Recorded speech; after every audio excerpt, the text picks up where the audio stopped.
কেন গীতগোবিন্দ জগন্নাথ দেবের অতি প্রিয়? চলুন আজ আপনাদের জগন্নাথ দেবের একটি লীলা কথা শোনাই।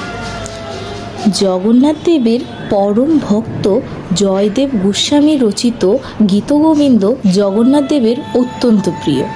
যদি কোনো ভক্ত জগন্নাথ দেবের শ্রী বিগ্রহের সম্মুখে গীতগোবিন্দ পরিবেশন করেন, তাহলে জগন্নাথ নিজের আসন থেকে এসে মনের আনন্দে নৃত্য শুরু করতেন।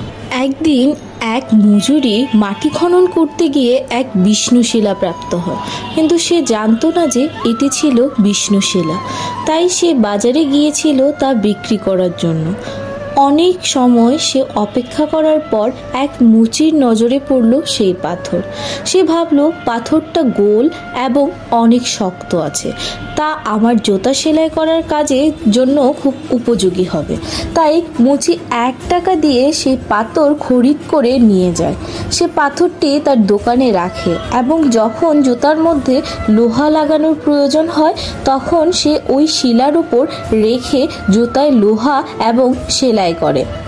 মুচির একটি ভালো গুণ ছিল, সে যখনই সময় পেত সে মন্দিরে যেত, আর মন্দিরে যখন জগন্নাথ দেবের সম্মুখে জয়দেব রচিত গীতগোবিন্দ গীত কীর্তন করা হতো সেই কীর্তন সে শিখে নিত এবং যখন সে তার দোকানে বসে জুতা সেলাই করত তখন গুনগুন করে গীতগোবিন্দ 2-1 লাইন গাইত।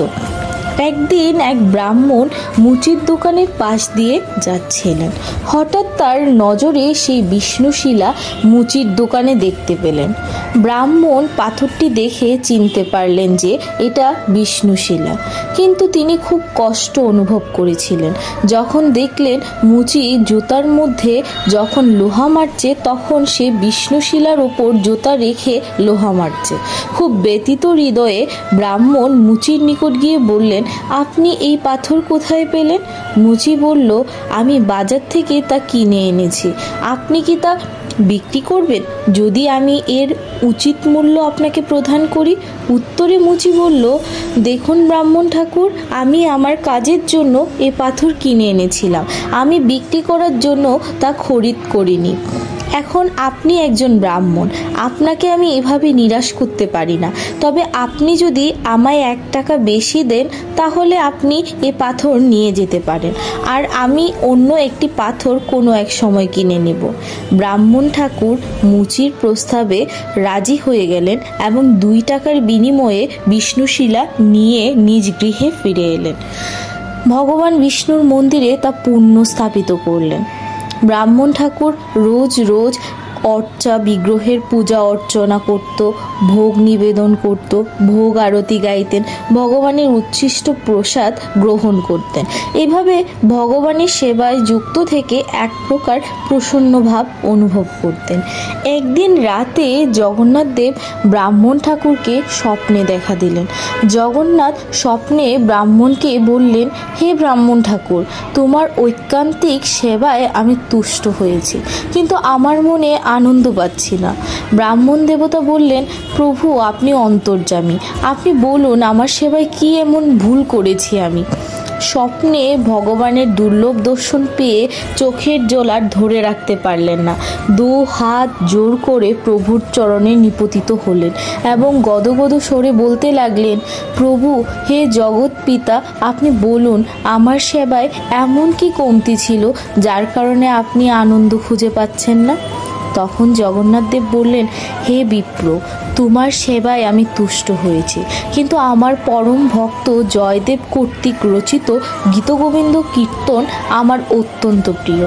সেই মুচির দোকানে আমি যখন শিলারূপে প্রকট ছিলাম, জানি এমন অবস্থা দেখে আমার ভক্ত হৃদয় আঘাতে ক্ষতবিক্ষত হয়। যখন সে জুতায় লোহা মারে আর আমার ওপর জুতা রাখে, কিন্তু জানো আমি সেখানে অনেক আনন্দ অনুভব করতাম যখন সেই মুচি তার কাজের মধ্যে 2-1 লাইন গীতগোবিন্দ কীর্তন করত। আমি তার গুনগুন করে কীর্তন শুনে খুব তৃপ্ত হতাম। আমার মন চাইতো আনন্দে নৃত্য করি। হে বিপ্র, আমি সেই আনন্দঘন মুহূর্তের কথা তোমাকে বর্ণনা করে বোঝাতে পারবো না। তাই বলছি, তুমি আমায় যেখান থেকে নিয়ে এসেছিলে সেই মুচির নিকট আমায় আবার নিয়ে চলো, কারণ সেখানে যদি যদি অন্ন ভোগ নাও পাই আমার কোনো কষ্ট হবে না, কিন্তু দিনে একবার অন্তত আমার পরম ভক্ত রচিত গীতগোবিন্দ শুনতে পারবো। হঠাৎ জগন্নাথ দেব অদৃশ্য হয়ে গেলেন। ব্রাহ্মণ ঠাকুরের ঘুম ভেঙে গেল। ব্রাহ্মণ ঠাকুর স্বপ্নে দেওয়া জগন্নাথ দেবের কথা অনুযায়ী যথাস্থানে আবার সেই শিলামূর্তি নিয়ে গেলেন সেই মুচির কাছে। কতখানি প্রিয় ভক্তের মুখে গীতগোবিন্দ জগন্নাথ দেবের। জয় জগন্নাথ প্রভু আমার।